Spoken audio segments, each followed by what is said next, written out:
Mexican sort, Bharati,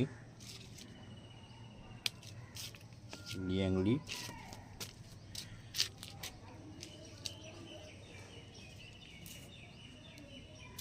জলে ভাসা অবস্থায় ফুল দিচ্ছে। যখন মিডিয়াতে ছিল, মানে সল্ট মিডিয়াতে ছিল, তখন ফুল দেয়নি।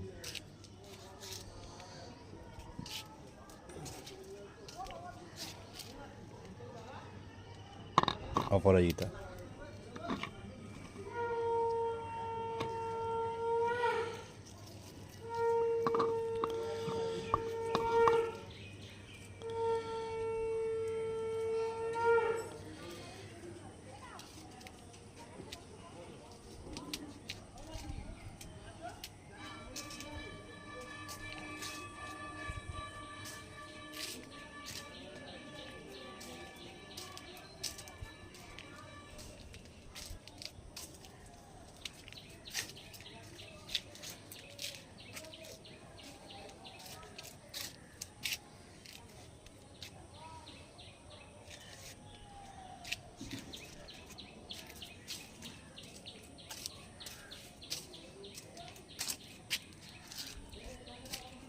পুরুষ।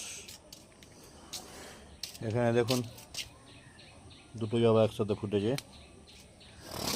এটা হালকা গোলাপি জবা, এটা একটা হালকা অরেঞ্জ জবা, এটা লাল জবা।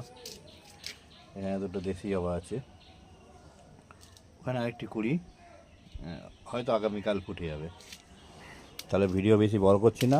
সবাই ভালো থাকবেন, সুস্থ থাকবেন, সবুজে থাকবেন।